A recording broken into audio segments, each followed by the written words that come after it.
Halo teman-teman semuanya, pada pertemuan kali ini kita akan membahas terkait dengan Badan Layanan Umum, pertemuan 9 untuk soal bahasnya. Ini merupakan part kedua ya, yang mana kita akan membahas UAS 2019 dan 2018. Nah, sekali lagi soal-soal yang kita ambil adalah soal-soal yang berhubungan dengan pertemuan 9. Kalau di soal itu mungkin di UAS ada soal terkait dengan jurnal juga, itu masuknya ke TM10 dan akan masuk ke pembahasan soal di TM10. Gitu. Sebelum dimulai langkah baiknya, jangan lupa teman-teman sebelum belajar itu berdoa. Oke. Nah, langsung aja ya. Jadi yang bukan termasuk dalam fleksibilitas BLU antara lain. Nah, di sini BLU itu kan sebagai apa ya? Dia dari Satker. Sebenarnya dia kan dulunya tuh Satker, habis itu dia tuh mengajukan ke BLU, ada syarat-syaratnya, ada 3 syarat, syarat substantif, syarat teknis, dan syarat administratif. Nah, ketika itu disetujui, maka dia itu jadi BLU. BLU ini bedanya dengan Satker adalah dia punya fleksibilitas itu. Nah, banyak nih, ada beberapa fleksibilitas terkait dengan BLU. Di sini ada tersedia sekitar 8. Jadi di sini yang ditanya adalah yang bukan. Jadi kita cek aja satu-satu. Pendapatan dapat digunakan langsung, namun tetap melakukan pengesahan ke KPPN. Ini ada ya, pendapatan dapat digunakan langsung, namun tetap melakukan pengesahan ke KPPN.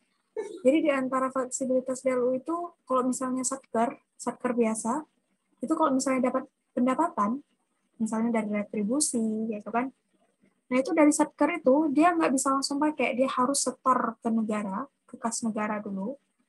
Kalau emang dia mau belanja, nanti dia nerbitin SPM, SP2D gitu lah kan, kayak yang kita belajar di UTS. Nah, sedangkan BLU, dia itu fleksibel gitu, dikasih fleksibilitas. Ketika dia dapat pendapatan dari PNBP gitu kan, pendapatan dari layanan yang dia berikan, misalnya kalau misalnya BLU itu contohnya kayak STAN kan. STAN itu kan dia misalnya dapat uang dari SPMB kan. Dari SPMB kita kan si peserta bayar 300.000, terus STAN itu akhirnya dapat pendapatan lah dari situ. Nah, pendapatan itu bisa langsung digunakan, kalau nggak perlu di-store lagi ke negara gitu. Tapi jangan lupa harus tetap melakukan pengesahan ke KPPN. Gitu. Yang kedua itu ada fleksibel budget dengan ambang batas.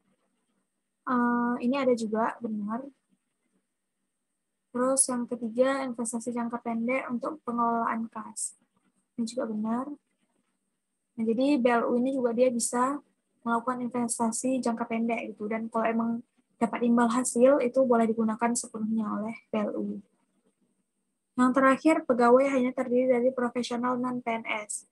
Ini salah. Jadi karena ini salah, maka karena ditanya yang bukan, jawabannya.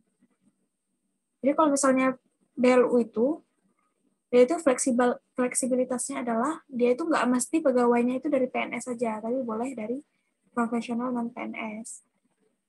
Kalau di sini kan dibilang hanya terdiri dari profesional non-PNS. Salah, karena harusnya ada terdiri dari PNS juga. Oke, clear ya? Kita next ke yang kedua. Nomor 19. Oh ya, ini sama kayak yang di tahun 2020 ya. Jadi soalnya tuh lompat-lompat karena emang kita ngambilnya yang BLU, kasus-kasus soal-soal BLU yang pertemuan 9 aja.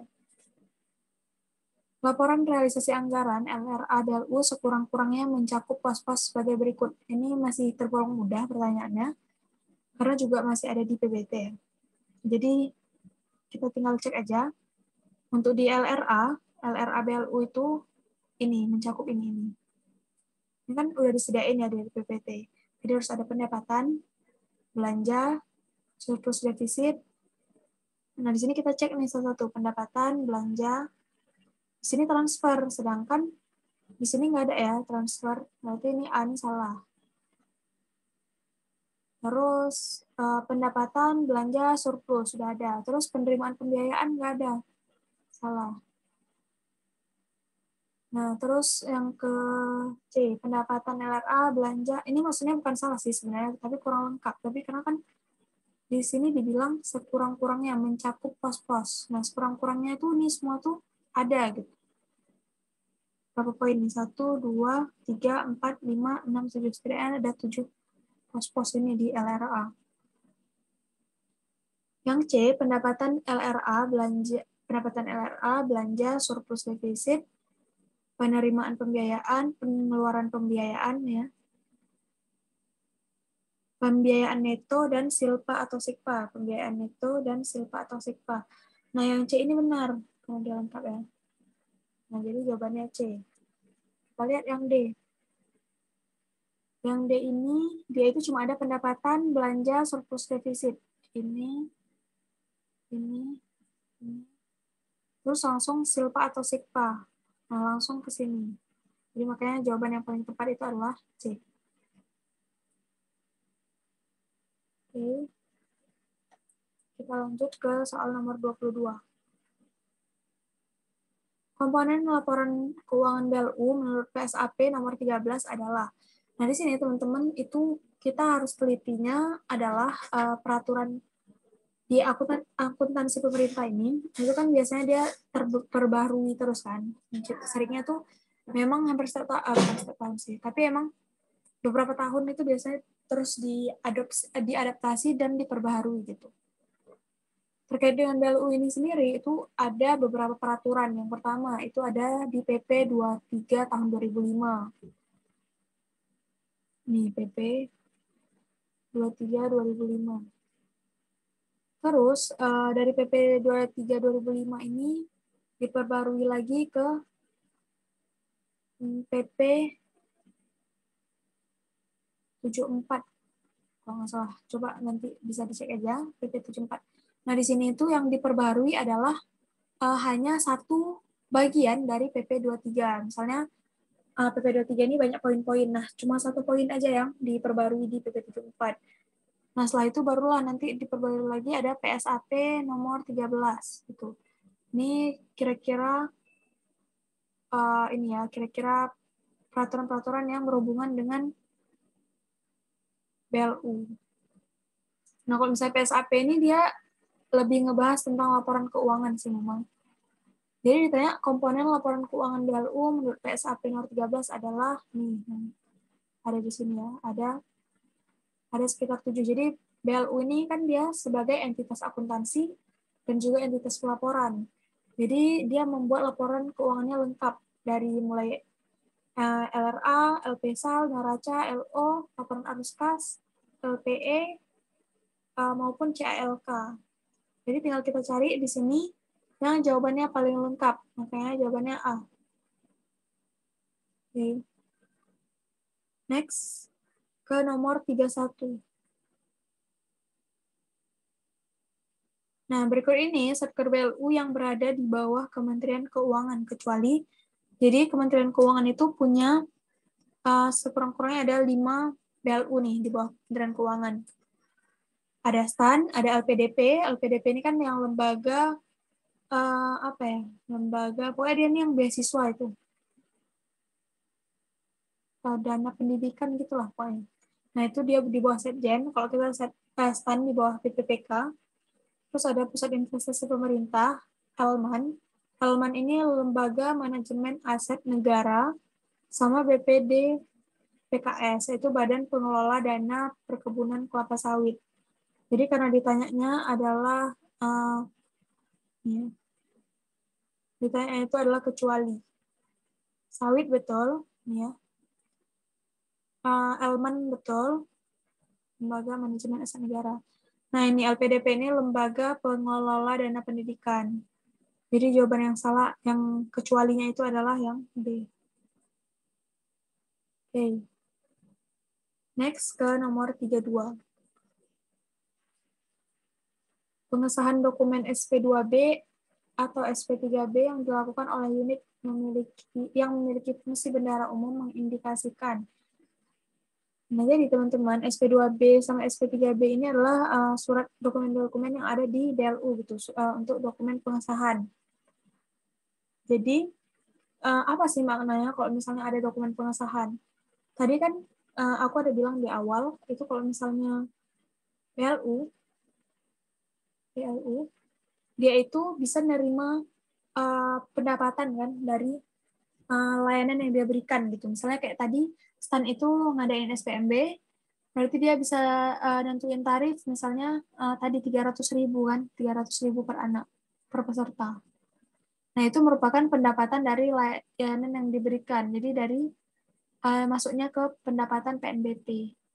Pendapatan di BLU itu PNBP di pendapatan PNBP di BLU kayak yang aku bilang di awal tadi, dia itu nggak perlu di store karena dia kan ada fleksibilitas. Dia cuma perlu pengesahan. Jadi tengok di sini.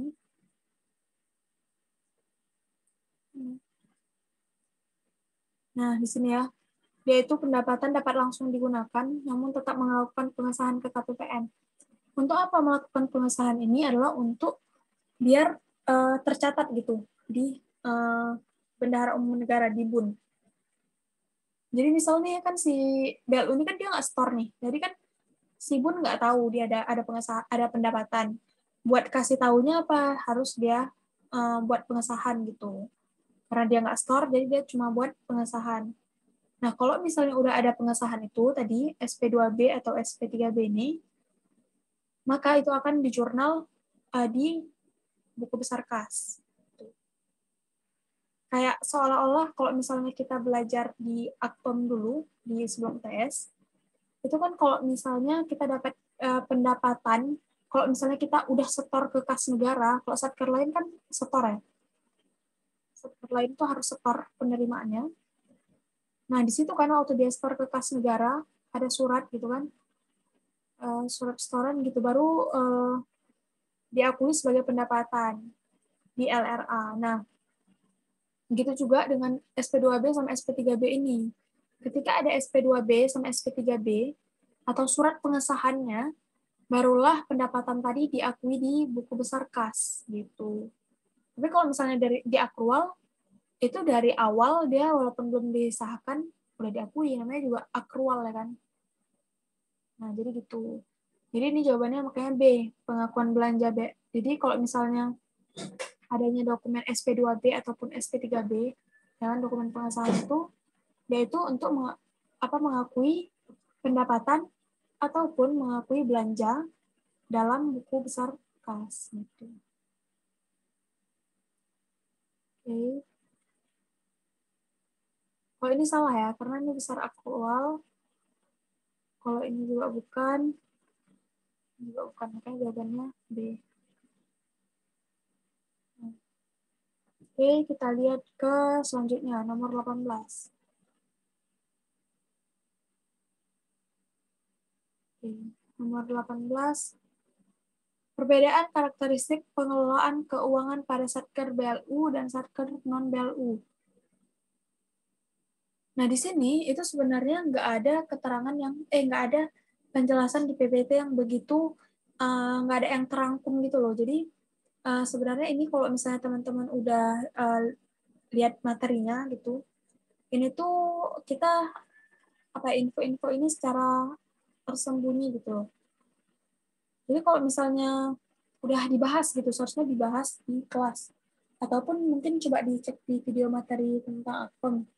Nah, kalau misalnya Satker BLU ini kan dia penetapan tarif layanan PNBP-nya itu pakai PMK, bukan lagi pakai PP. Kalau misalnya Satker non-BLU, itu dia masih pakai PP. Tapi karena si BLU ini udah lebih fleksibel gitu kan, lebih beda sedikit dengan si Satker non-BLU ini, jadi dia tuh ditetapinnya pakai Menteri Keuangan, oleh Menteri Keuangan makanya pakai PMK. Tuh. Nah, jadi ini betul, karena ditanya yang kurang tepat ya. Terus penyetoran PNBP fungsional ini tuh kan kalau Satker BLU tadi dia itu nggak disetor, dia bisa langsung dipakai.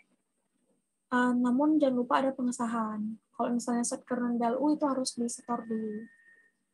Terus yang C, penggunaan PNBP. Nah, di sini nih yang salah. Kenapa salah? Karena Satker BLU kan bisa digunakan langsung, betul.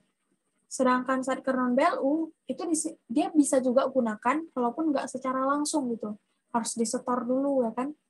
Nah, di sini salah. Di sini dibuat tidak dapat digunakan. Oke. Nah, kayak ini yang kurang tepat. Jadi jawabannya C. Kalau aktivitas pembiayaan, itu benar Satker BLU dia karena ada fleksibilitas, dia itu bisa melakukan pembiayaan yang jangka pendek, gitu kan, bisa nerbitin obligasi jangka pendek gitu. Kalau si Satker non BLU nggak bisa. Kalau misalnya Satker non BLU ini, kalau Satker biasa lah atau kita bilangnya, dia itu kalau misalnya dia nggak cukup uang gitu kan, dia itu nggak pakai pembiayaan, dia itu nanti yang ngelakuin pembiayaan itu adalah tugasnya bun. Kalau di Satker biasa ada namanya SAUK, bun yang SAUK itu kan untuk utang pemerintah SAUK. Nah, jadi gitu. Sekarang ke nomor terakhir.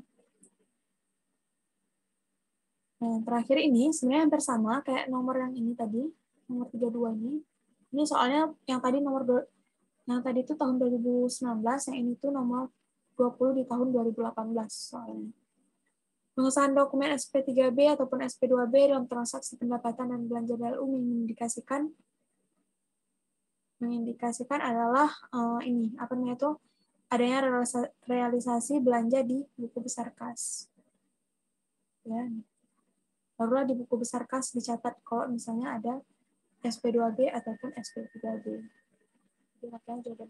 Ini sama penjelasannya kayak yang tadi di atas.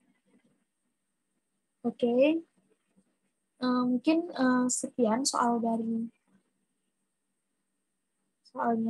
dari UAS 2019 dan 2018. Kalau misalnya ada bagi teman-teman yang ada masukan, saran, ataupun mau request soal apa sih bagusnya dibahas untuk kedepannya gitu, itu boleh diisi link ini standard.id /bebas itu, jadi kalian bisa bebas nulis apa aja. Kalau misalnya ada mau perbaikan ataupun ada saran lain ataupun ya beda jawabannya dengan para dosen, itu silakan aja didiskusikan, boleh banget di sini. Nah, bagi yang udah nonton video ini, jangan lupa cek deskripsi untuk update jika ada perbaikan. Jadi kalau misalnya nanti ada yang kasih masukan ataupun perbaikan, perbaikannya itu bakal diupdate di deskripsi. Oke, terima kasih atas perhatiannya. Semangat terus. Sampai jumpa.